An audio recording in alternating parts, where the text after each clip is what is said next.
Herkese selam. Flekkefjord'da kaldıktan sonra rotamız Stavanger. Stavanger'e giderken Fjord'un da bir tanıtımı yapmak isterim.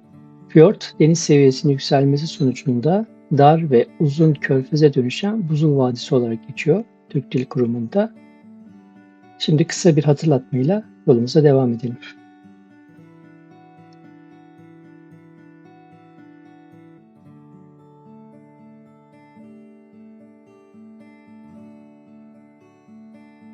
Konaklama için gene önceliğimiz Park Fortnite'tı. Park Fortnite'tan bulduğumuz yer Stavanger'de gayet güzel. Diğer karavanlarla beraber olması da insana biraz güven veriyor. Ayrıca böyle bir güzel manzarayla uyanmak da gerçekten keyifliydi. Burası ücretsiz.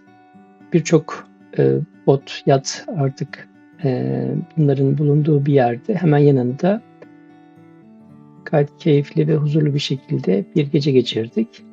Gelenlere tavsiye ederiz. Buraya cumartesi günü geldik. Aslında şehrin birçok yerindeki otoparklarda ücretsiz olabilir. Fakat burasını biz beğendiğimiz için burada kaldık. Gördüğünüz gibi birçok karavanda olduğu için sorun olmadı. Stavanger'e öğleden sonra ulaştık. Biraz dinlendikten sonra Stavanger şehir merkezine doğru yola çıktık. Kaldığımız yerle merkez arası yarım saatlik bir yürüme mesafesinde. Şehrin ortasında bir gölcük var. Bunun etrafından geçerek şehir merkezine ulaşıyorsunuz. Hava yağmurlu olmasına rağmen sıcaklık gayet iyiydi. Hafiften çiselledi fakat akşama doğru biraz daha ritmini arttırdı.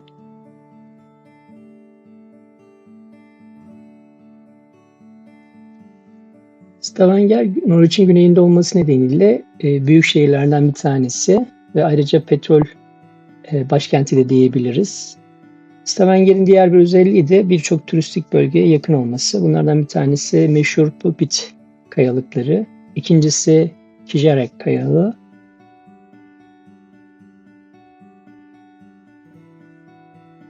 Stavanger'de gezilecek yerlerin başında, yani şehir içerisinde Old Stavanger diye eski şehir geçiyor. Burası gayet renkli kafeler, galeriler, eski evlerin, renkli evlerin olduğu gayet güzel bir yer. Hava biraz yağmurlu, şemsiyemiz var, sorun yok. Fakat tabii güneşli olsaydı daha keyifli olabilirdi. Ayrıca Stavanger'de bir deniz müzesi de mevcut. Zamanı olanlar için gidilebilir. Yakında yine bir 3 Viking kılıcının 9 metre yüksekliğinde Viking kılıçlarının olduğu bir anıtsal bölge var. Orası da ziyaret edilebilir. Biz zamanımız pek olmadığı için şehrin içerisinde gezerek tekrar karavanımıza gittik ama bölge gayet hareketli. Bunun bir nedeni de Norveç'teki kruz limanları, daha doğrusu kruz gemilerinin uğrak yeri. Bir tanesi de Stavanger. Biz gittiğimizde Alman firması AIDA'ya ait bir büyük gemi vardı. Kruvazör gemisi. Onun da etkisiyle ve gündüz vakti olması nedeniyle cadde ve kafeler havanın yağmurlu olmasına rağmen hınca hınç dolu diyebiliriz.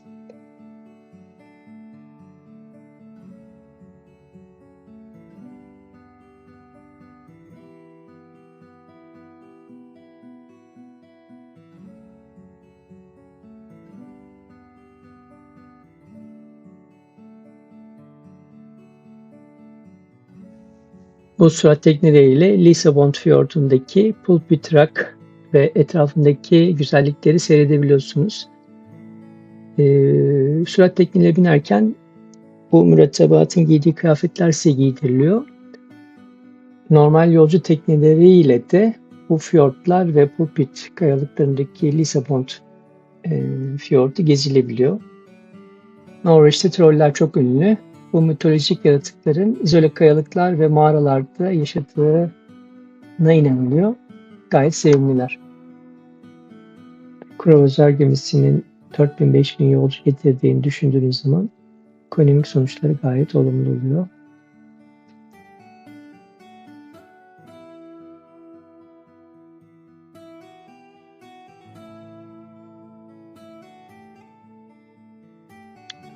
Günün sonunda yağmurlu bir havada karavanımızda sıcak bir çayla günü tamamladık.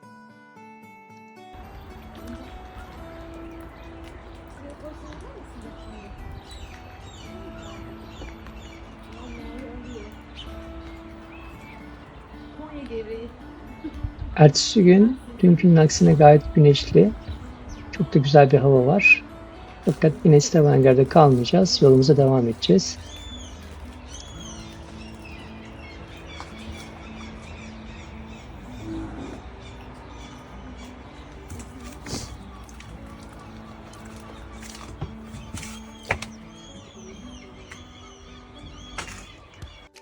Norveç yolları gerçekten çok keyifli. Sizi bu manzarayla baş başa bırakıp biraz yol alalım. Yolumuz şu anda Kışerek Kayalığı. Burası Norveç'te çok ünlü bir yer. Özellikle 1000 metre üstünde iki kayalığın arasına sıkışmış yuvarlak bir büyük kayanın üstünde durmak gerçekten cesaret istiyor. Bizim iki tane alternatifimiz vardı Stavanger'den. Ya önce Pulpit Kayalığı'na uğrayıp tekrar Kıjerek'e gelecektik ya da Kıjerek'ten Pulpit Stavanger yapıp öyle geçecektik. Havanın durumu biraz bu planlarımızı etkiledi. Önceliğimiz bizim Kıjerek oldu. Önümüzdeki 3-4 gün gayet yağmurlu gözüküyor. Öncelik olarak da biz Kıjerek'e verdik. Burası biraz daha popülerliği olmasına rağmen çok fazla gidilen bir yer değil. Çünkü gerçekten tırmanması çok zor. Bir sonraki bölümde bunun detaylarıyla zaten yansıtmış olacağız. Şimdilik bu güzel yolun keyfini sürmeye ya da bu yolu hep beraber izlemeye devam edelim.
Eğer bu yolu kullanıyorsanız siz de Stavanger'den Kıjarek'a giderken burada muhakkak durun. Burası gerçekten çok güzel. İçeride bir fırın da var. Aynı zamanda Norveç'in kültürel yapısını, evlerini, eski kültürsel varlıklarını da burada sergiliyorlar. Biz burada bayağı bir zaman geçirdik. Hem mola vermiş olduk hem de burada güçlü bir Wi-Fi vardı. Bunlardan da istifade ettik.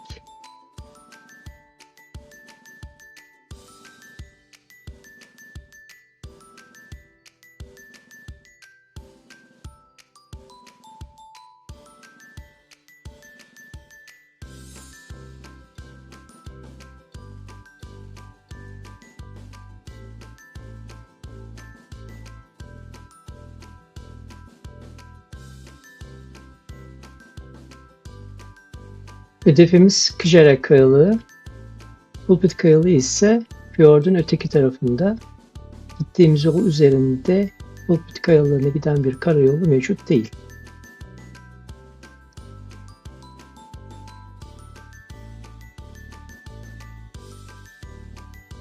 Adeta açık hava müze niteliğindeki bu dinlenme yerini sizinle de paylaşalım. Umarım keyif alırsınız.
Norveç'te her yerde görebileceğiniz rengeyi, muz, balina, et ve sucukları her yerde bulabilirsiniz. Marketlerde de ayrıca satılıyor.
Yollar gerçekten çok keyifli.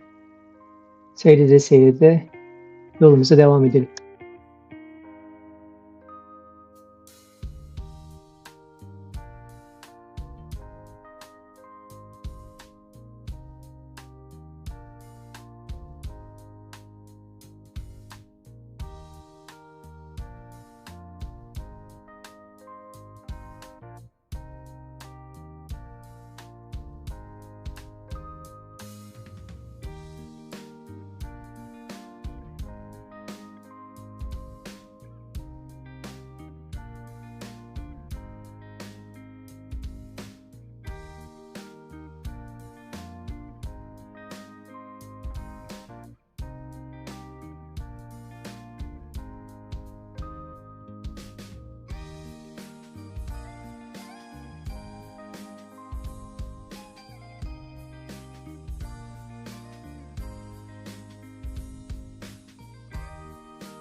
Artık geliş gidiş yoldan çıkıp biraz daha kırsala giderek tek şeritli yollara düştük.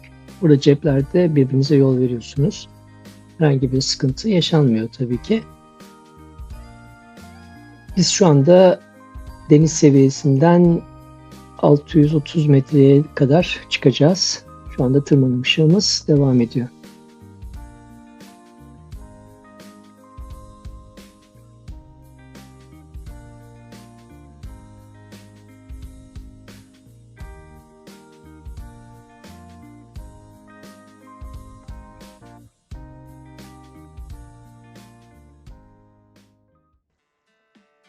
Zirveye yakın bir yerde biraz mola verdik. 2 Temmuz olmasına rağmen karların hala erimediğini gördük. Burasının ayrı bir özelliği de dilek taşlarıyla insanlar dileklerini burada gökyüzüne havale etmişler. Umarım herkesin dileği kabul olur. Ama manzara müthiş. Biz de bu dileklerle yolumuza devam ettik.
Gelecek bölümde Kıcevek Kayaları'na tırmanıyoruz. Görüşmek dileğiyle.